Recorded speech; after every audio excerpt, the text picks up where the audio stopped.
Hello and welcome to this special bonus episode of The Dairy Edge. Teagasc are running a weekly Let's Talk Dairy webinar series, which is also being made available as a podcast. On this week's webinar, Stuart Childs discusses the new nitrates bans, which are based on milk yield, and provides a case study on how cow numbers will change depending on the band herds fall into. Okay, good morning everyone, and welcome to this week's Let's Talk Dairy webinar. So today I'm going to be talking about the proposed introduction of nitrates excretion bans, or an adjustment to the excretion figures for dairy cows that's been proposed as part of the review of the derogation. And I suppose in reality, no matter what way we look at it, this is going to come into force, but it's not really going to be a matter of when it is going to come into force. And there's probably going to be a small impact on some people and a bigger impact on others, with approximately maybe 20 to 25% of herds in the country going to be affected significantly, I suppose, in reality. So I suppose just as a bit of context, I'll just show you the bans now. The department asked Teagasc to look at these bans and look at the nitrogen excretion figures, because milk yields have increased over the last number of years since milk quotas have been abolished, obviously. And we would be looking at a scenario when you just look north of the border here, where there's higher nitrogen excretion bans for higher output cows also.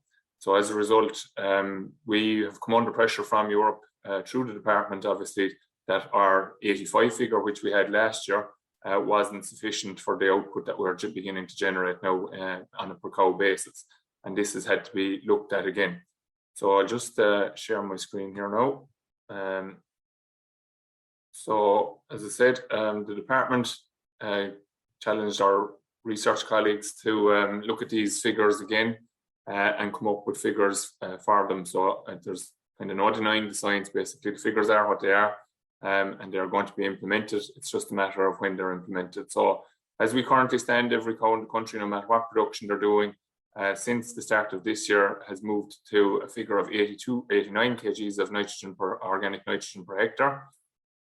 And obviously that had some small impact as well, obviously going from 89 to 85, depending on how close you are to the 250 limit, maybe already could have seen a reduction in cow numbers in some farms, or adjustments in order to tie in with them. Band one, there are approximately 15 to 20% of herds that are producing less than 4,500 kilos of milk every year, and they are going to fall into a category of 80 kgs of nitrogen per hectare. Whereas the vast majority, 65% I think, are in the category 4,500 to 6,500 kgs, which is the upper limit of that is around approximately 6,300 litres of milk per cow. So that one is going to move to 92. So basically, as I said, the vast majority of herds are probably going to be in that category. So there is going to be a small adjustment there. You're going to have a 3 kg increase in your organic N per cow and foot of that adjustment. The one that's probably concerning a lot of people, concerns probably 20 to 25% of herds, I'd say, in total, is the span 3, where cows are producing more than 6,500 kgs or 6,300 litres per head, and their organic figure is going to increase significantly up to 106 kgs of organic N per hectare. So as I said, I think no point in really arguing about the figures here. The figures are what they are. It's going to be a case of when are they going to be implemented, and what are people going to be able to do, I suppose, in terms of mitigating against them or managing around them, or whatever way you want to look at it, okay? So I know from the submissions from the IFA and ourselves in Teagasc that there has been 2 elements put into it from the Teagasc point of view, in that it's difficult to plan for milk yield on a year-to-year basis, so that it should be calculated over a 3-year rolling average, which would allow you to break the 6,500 kgs in a year potentially. And if you had a very good grass growing year and cows went really well, everything went really well, and you happen to go over 6,500, that you wouldn't be penalised by virtue of the fact that you'd have to suddenly reduce stock numbers or adjust land areas the following year, so that it would be calculated on a rolling average. And the IFA and ourselves are both in agreement in terms of the proposal to bring this in on the 1st of January 2022 is a bit short in terms of notice to allow people to adjust to it, and that there may be a longer lead-in time made available to people to adjust to the new scenarios. So I suppose just to outline the current scenario, as I said, currently running at 89 kgs of N per hectare. 100 cows on 40 hectares, we keep our standard 2.5 cows per hectare. We're not going to really push the boat too hard in terms of stocking rate, and we're only looking at cows here for simplicity. Obviously, if we bring in young stock into it, they're not being affected by the changes in the figures of excretion rate figures. They're continuing to be the same as what they were always, at 24 for a 0-1 and 57 for a 1-2. So if we do the 100 cow scenario on the 40 hectares, as I said, it's 2.5 cows to the hectare, not an excessive stocking rate. Obviously, stocking up during the course of the summer to cut your silage, etc. 100 cows, and this is obviously a very clean scenario because we're not accounting for, there's obviously some nitrogen produced by calves that are born on the farm and stay on the farm for a fortnight, maybe 3 weeks before they're sold, etc. And that all factors in, which is what makes it tricky to predict sometimes. So 100 cows by 89 kgs of N is going to give you 8,900 kgs of N per annum. And if you divide that by your 40 hectare land base that you're declaring, you're going to be at 223 kgs of N per hectare. So I suppose, what are the implications for that? Obviously, you're in a derogation situation there. So in order to retain our derogation is going to be very important for this farm to be able to continue to farm at the level that they're farming, okay? So that's our current situation. What is the likely impact of changing? As I said, the band 1 is going to drop to 80 kgs. So that's probably not going to be a huge issue. And I don't think it's probably going to affect a huge number of farms in positively or negatively, really. So they're going to have a lower nitrogen excretion rate. They could potentially carry more cows if they wanted to, but the likelihood is that they're probably not going to do that. So just band 2 then, I suppose, as I said, that should actually be 4,501. So it's 4,501 up to 6,500 kgs of milk. You're going to move to the 92 kgs of N per cow. And as I said, that's going to affect a lot of people. Probably 60 to 65% of herds in the country are going to fall into that category. So they're going to go from 89 to 92. So again, keeping the same scenario, 100 cows on 40 hectares that are 2.5 cows to the hectare. Only changes here being that the nitrogen excretion rate has gone up by 3 kgs. And we move to a situation where we're now producing 9,200 kgs of nitrogen per annum on the farm. And when we divide this by our 40 hectare land base declared, we're getting a figure of 230 kg. So I rounded up the last one, the 223 from 222.5 to be exact. So we're just up 7 kgs of nitrogen per hectare across the 40 hectares, obviously. And we're still in derogation category territory. So dependent on the derogation being retained, obviously, as well. But it's not materially affecting the farm in terms of the numbers of cows that can be carried. Numbers of cows or land area that needs to be available for to continue to farm at the level that you're farming. So no major impact in that sense. Band 3, however, as I said, is the one that's going to cause the most consternation, I suppose, maybe especially where herds are affected by it, and especially where herds are floating in or around the 6,500 kgs. There are some high output herds, we'll say, that are well up and beyond the 6,500 kgs, and obviously they are where they are. There's no it is affecting them, but there's very little that they can do. And in reality, I suppose, if we were to look at it, I have heard some people suggesting that more bands would be brought in, but if we bring in more bands, the higher the milk yield goes, the higher the nitrogen excretion rate is going to go. And as a result, that would actually have a greater detrimental impact for higher output herds. So again, reflecting the same scenarios we've looked at in the other two situations, 100 cows on 40 hectares, only changing from 89 to 106. Obviously, our nitrogen produced on the farm per year is going to increase to 10,600 kgs. When we divide this by our 40 hectare land base, this brings us at 265 kgs of N per hectare. So as I said, Jack Nolan, Bernard Harris and his colleagues are heading to Brussels, or if they're not there potentially already, kind of trying to negotiate the retention of derogation within Ireland for another 4 years. And it's very, very important. Like, we have 7,500 herds, I think 8,000 herds are in derogation currently, and a good 3 to 4, maybe even 5,000 herds that are availing of slurry exports to keep them under the 170. So basically farming over the 170, but using slurry export to stay under the 170. And that is going to obviously be important that we retain that derogation. And it's these adjustments, we'll say, such as increasing nitrogen excretion bands and so forth. We have to do these because Europe are looking for us to do this. And as I said, Teagasc have done the figures at the behest of the department to come up with the new figures for it. So as I said, in this scenario, we're going to see a situation where we're going to have to do something in order to get around, or circumvent is probably the wrong way of describing it, but to deal with, I suppose, the adjustment to the cow figure in terms of nitrogen on this farm, on this fictitious farm that we're looking at. So what are those options? I suppose if we just take it, I'm making the assumption that we are going to retain a derogation at 250 kgs of N per hectare in this scenario. So that means that basically when you multiply the land area by 2,500 kg, or 250 kgs per hectare, and you divide it by the 106, it's going to give you the number of cows that you can have. Or else if you divide the number of the actual nitrogen allowance that you have on 40 hectares at 250 by 106, that's going to tell you the area that you're going to need. So extra land in this case is approximately 2.5 hectares required. So an extra 2.5 hectares would have to be declared in order to bring you back in at bang on 250 more or less. So just staying within the limit. A reduction in numbers is the other option, and obviously that there's a suggestion that might be the preferred option in terms of reducing the cow numbers from an emissions point of view, and that would mean that there'll be 6 less cows on this farm. So only 94.33 technically could be carried on the farm at the current allowances.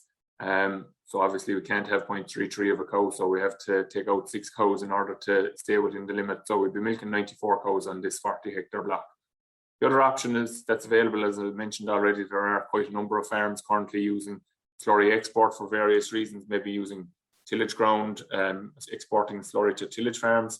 The other option that's coming available in terms of slurry export is maybe anaerobic digesters potentially could be taking slurry from farms, which would be a suitable method of slurry export in line with derogation or with nitrates regulations. And the other thing is then maybe some people have land taken for silage that maybe the owner is declaring for BPS purposes and so forth, but they are taking slurry on an export basis in order to facilitate the growing of crops of silage, etc.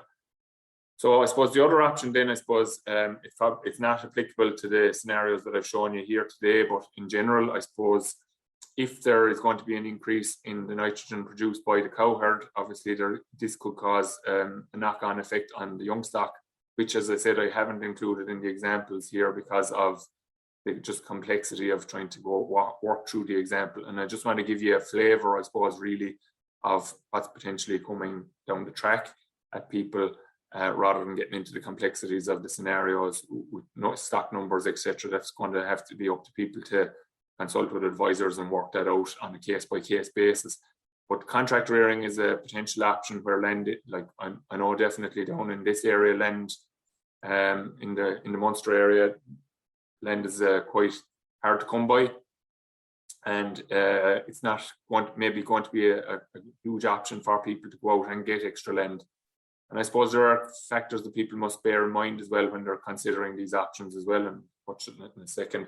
So contract rearing potentially could offer an option to alleviate the pressures of nitrates on a farm where they are going to kick in with the change of bends, and also have a positive impact in terms of labour on a farm too. So just to summarise, I suppose, for today, the new bends will come into play, and they will come into play soon. I suppose the main thing is that we probably have to figure out, or that we're waiting to see, is when are they actually going to start to kick in.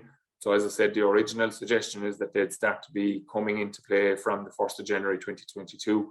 And as I said, a number of submissions that I've seen so far that have gone in relation to the consultation process around nitrates and the review of nitrates have suggested that this would be more on a phase basis, that there'll be an opportunity given to people to adjust to the new scenario.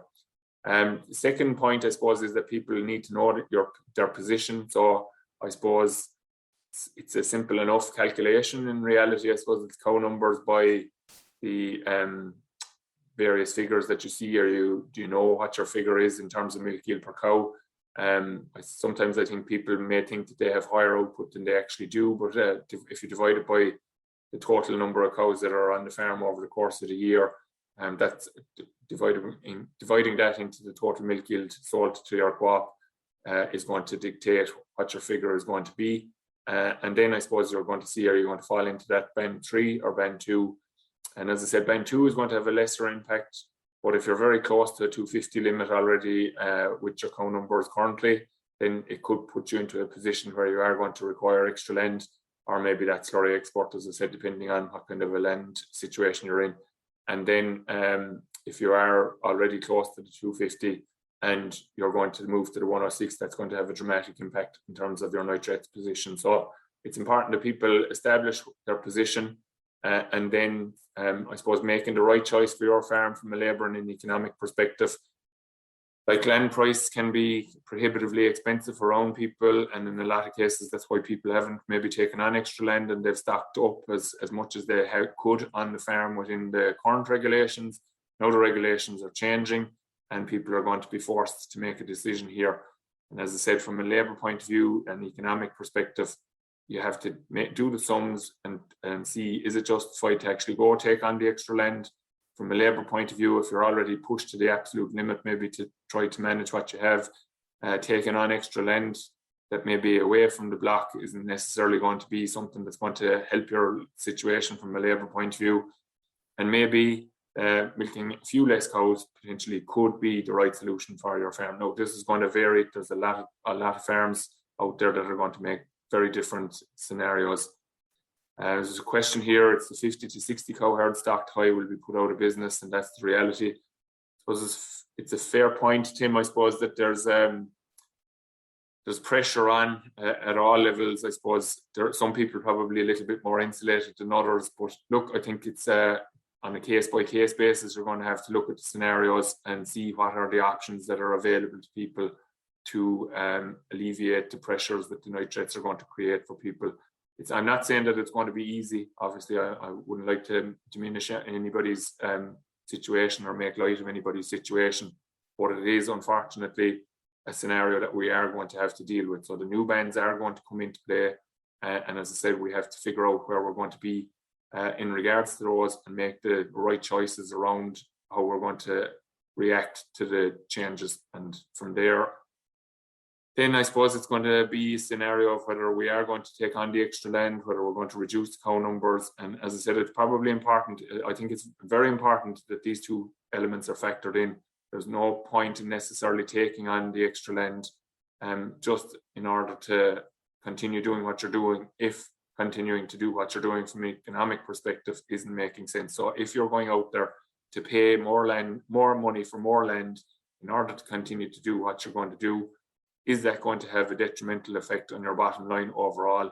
And sometimes, and I'm not saying that it's in every case, but in some cases, the right choice will be to actually reduce the cow numbers and reduce the costs associated with running the entire operation possibly.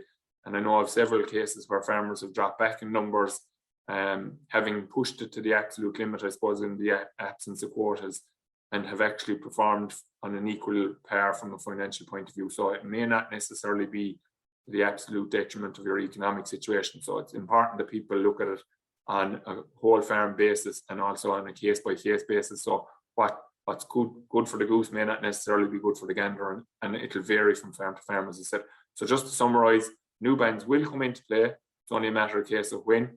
Knowing your position is going to be very important. So what way is it going to affect your farm? And then establishing the right choice for your farm from a labour and an economic perspective. And an economic perspective, I suppose, is the key one that everybody's going to be looking at. Nobody wants to be down money, and I can fully understand why people are looking at it from that perspective. It makes perfect sense, but just bear in mind that it may not necessarily have the negative impact on your economic position that you may think. Okay, so as I said, consult with and your advisor in relation to the financial ramifications of any adjustments that may come. And as I said, hopefully we will have time to adjust to these, so it may make things a little bit easier for people to adjust to it in that phase. Okay, so I'll just stop sharing. If anyone wants to ask a question in relation to anything that I've shown there, please do. type it in there into the Q&A. I suppose just to remind you, just a little bit of housekeeping, as they say. Tonight the lads in Grass 10 are doing a webinar. I think it's at 8 o'clock on managing the last rotation. So I suppose we've gotten to the point where we're just about to start closing farms now. Tomorrow's 1st of October, and in some very high stocked areas, people may already be starting to close, or closing date is very much on people's mind. And the lads are just going to go run through with Paddy O'Brien and Podge Callinan from County Laois, and Paddy's obviously from the heavy soils down in Friaries in Kerry, about how they operate their closing strategy and how they kind of think around how they're going to graze their paddocks for the last rotation. I suppose the key thing there is trying to make sure that you're set up for the spring. And we've touched on it a couple of weeks ago in relation to identifying the paddocks that you'd like to be grazing in the early part of February if it's feasible to get out, in terms of access, etc. So the lads are going to go through that. So you can, if you look that up, if you just Google Grass 10 webinar, you'll probably be able to find a registration link for that. It's been floating around on social media there with the last couple of days as well. So we don't have any questions in. Just say we'll wrap it up at that. So as I said, find out your own position and consult with your advisor from the point of view of the labour and the economic side of things as to how the future is going to be impacted by the changes in those bands. Next week, I'm hoping to talk to somebody in relation to the suggestion of system drift that was spoken about at the open day. And then the following weeks we'll be doing a good bit in relation to drying off cows around housing, selecting cows using ICBF reports, and also the actual tubing technique. So we'll say bye for now. Wish you all the best for the week ahead. Take care and stay safe. Bye bye. That's all for this week's Let's Talk Dairy webinar series. And don't forget to look out for more bonus episodes each week. I'll be back with our usual Dairy Edge interview on Monday, so do listen in then. I'm Emma Louise Coffey, and thanks for listening.